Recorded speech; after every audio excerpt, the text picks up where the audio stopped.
Okay, we're back again. This time we're going on round number 2, or we're going on field trip number 2. Twice in one day. Why not? Okay, so in the morning, I took you guys that way, and we went to Castlegar, and along the way, I showed you where all the Doukhobor families live in Pass Creek. This time around, we're going that way. Okay, where are we going? Well, I want to take you up to my property, and I want to show you where I plan on building our house one day. Who knows? Maybe I'll fall in love in Russia and not return to Canada. No, I will return. But anyways, I want to show you guys this little road trip. So, there's my car. Saddle up. Let's go for a ride. And I have a fairly long driveway. When I was choosing a place, a site to build my house, I didn't want it very close to the road, which meant that I would have needed a longer driveway. So yeah, it's a long driveway. It puts me further back from the road. So what is the benefit? Well, peace and quiet. That is what I want. Peace and quiet. Even though it's already quiet in Pass Creek, well, this is even more quiet. Okay, so as we drive up, it levels out, and I have developed this area. But you know what? I'm gonna show you on a walk around tour. Okay, so I parked the car further up, and I decided it doesn't do any justice to give you a tour of my property through the windshield. I decided I'm going to walk it and I'm going to show you.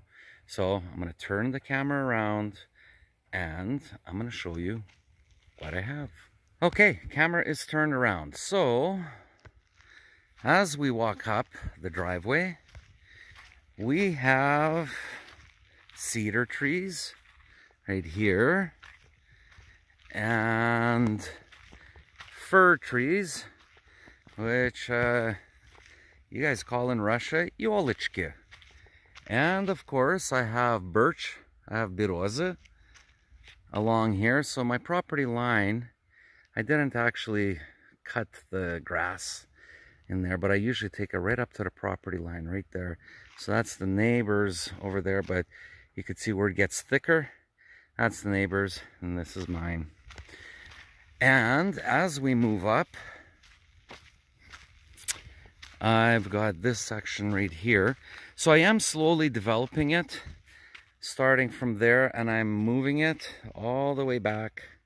And what I want to do is have it all leveled out. So I have that big sand pile over there that I brought sand in. And what I'm doing, if you look and you see the white right there, well, that's sand.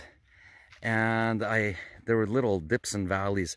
So what I do is I clear everything out, and then I put sand in there, and then I put topsoil, of which I have topsoil. It already grew in.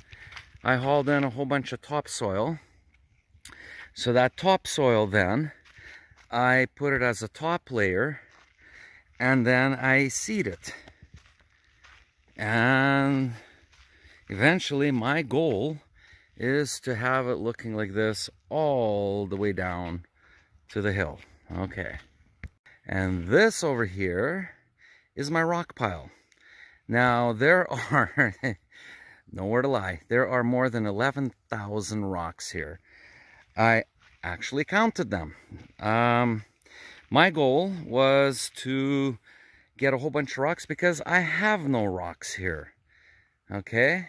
So I need rocks. I'm going to build rock walls. And my goal was every time I go up on my truck, up the mountain, actually a few kilometers up that way, there's an old logging road, and I would get 250 rocks per trip. So I would actually count them. And these rocks, I would pick them up off the side of the road, and they all have, like this one right here, a flat face.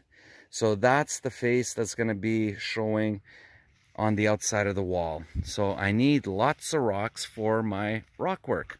So it took me 7 years or 7 summer vacations of usually doing about 1,500 rocks. So that would have been about 6 trips up and down the mountain getting my rocks. And I will show you where I'm going to build my rock walls, but we'll get to that later. Okay, walking away from our rocks. This is the rest of the property.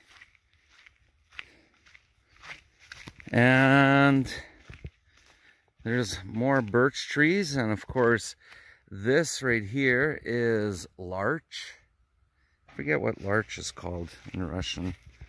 And of course my cedars and my firs, and there's a hemlock right there, so there are hemlocks too.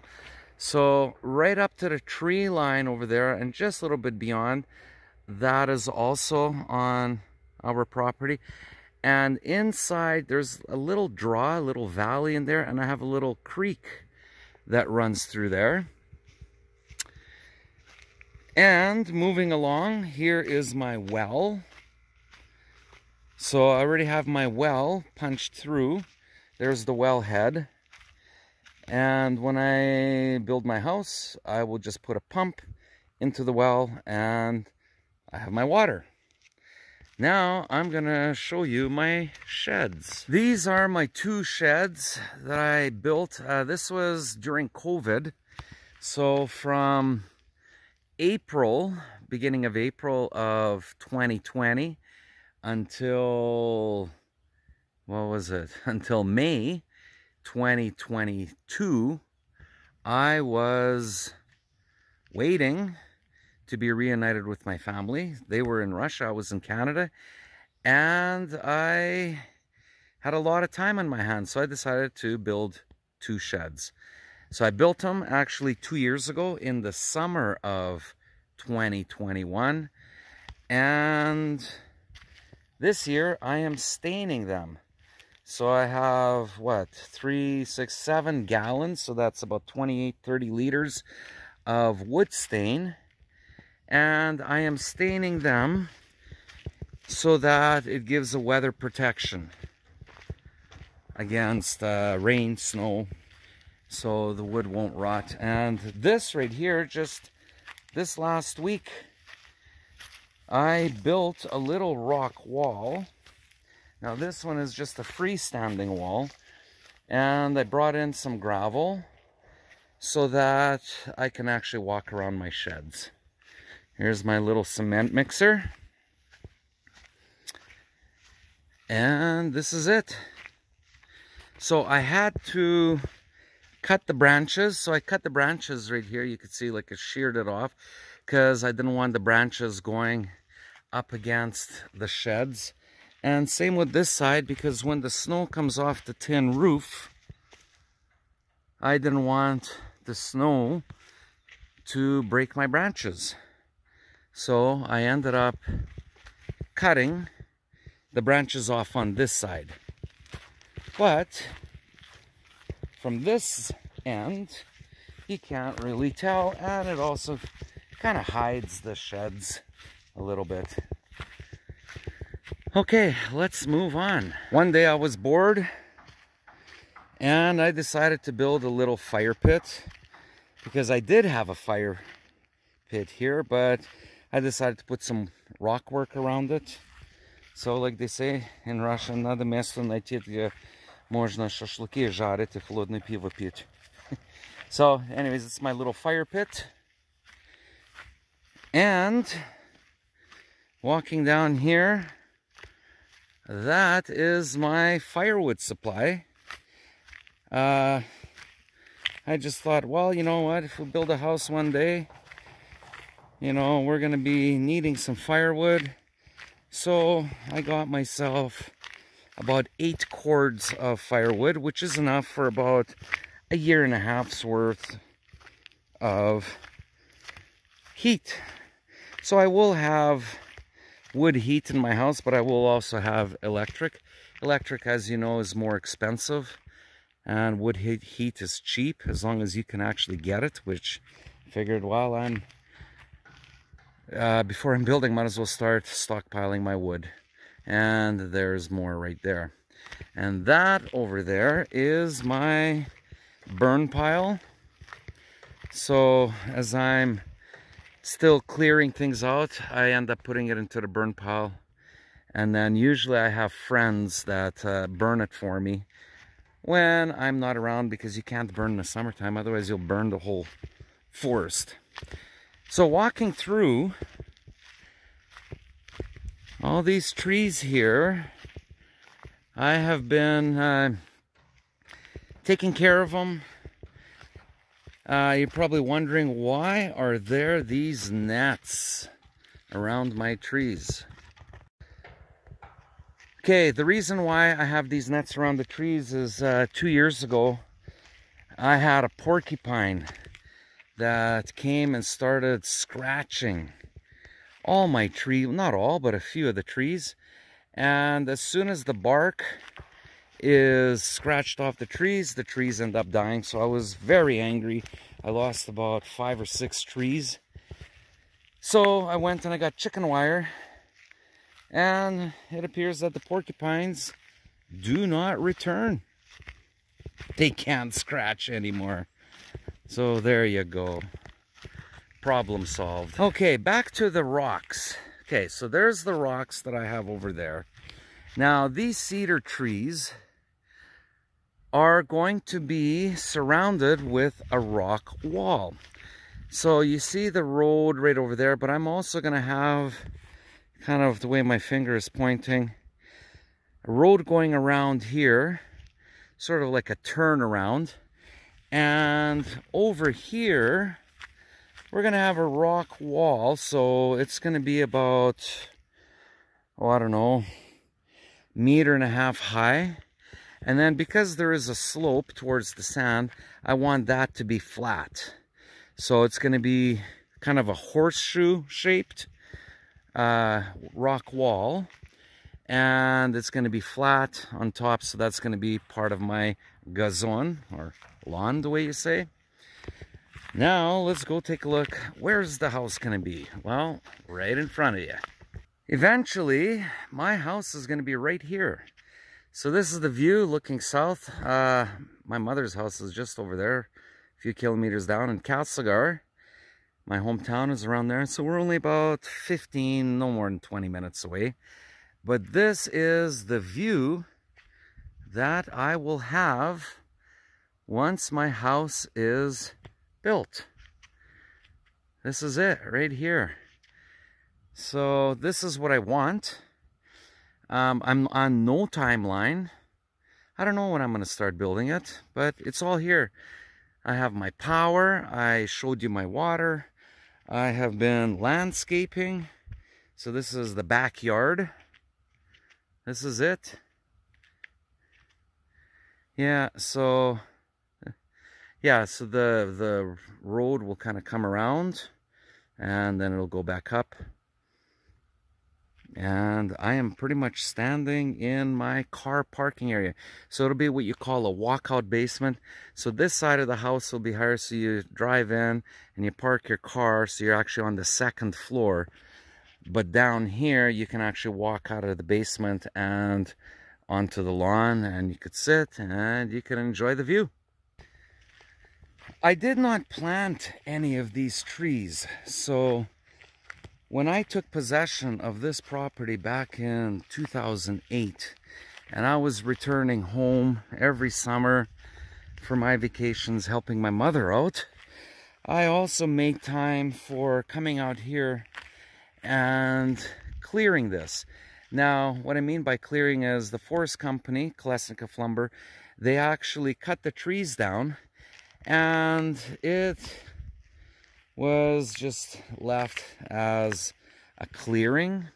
But as I was clearing it, picking up all the dry stuff and making my burn piles, I saw there were little trees, and I'm like, oh, I like this tree, and oh, I like that tree. So I would leave them. The only trees that existed were this cedar, that cedar, and that one, and a spruce tree right there. That was the only one. So those are the tallest ones. All these other ones, they were small. So I just worked around them. And I'm still trying to make it better. You know, just keep improving it. The ground now is fairly level, but it has a few dips and stuff.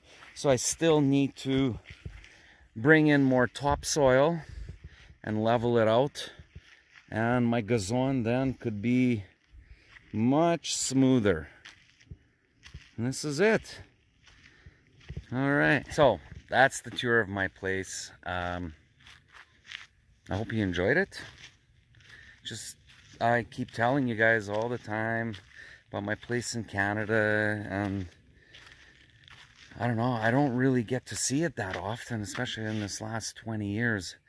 But one day I will, I don't know when, but one day I will return and I will build maybe it'll be a dacha. I don't know what it'll be. In case you're wondering, what is the size of this? Well, in Russia, you guys use sotiks, and we use acres. And I know that 40 sotik is 1 acre. And I have just over 9 acres here. So, I don't know, 360 plus sotiks. A lot of people have the same amount here. I'm not the only one. Unless you live in town, then you have something that would be like 20 sotik or whatever. Something smaller, like if you're living in a house in town. But out in the countryside, that's usually what people do, is they want to have more room. Or if you're a farmer, well, as you can see, I'm not a farmer. I'm a teacher, so I have no cows or chickens running around. But I do want to live in a place that is peaceful amongst the trees, clean air, birds flying around, sit at night, my fire pit. Maybe some of my Russian friends will come one day, and we'll gather around, have some sandwichki, and talk about our dreams and desires. Anyways, I'll see you guys in a few days. I'll be leaving on Sunday. So today is Thursday night. It's about 8 p.m. and I'll be going. I'll be returning to Russia. Okay, пока-пока. See you soon.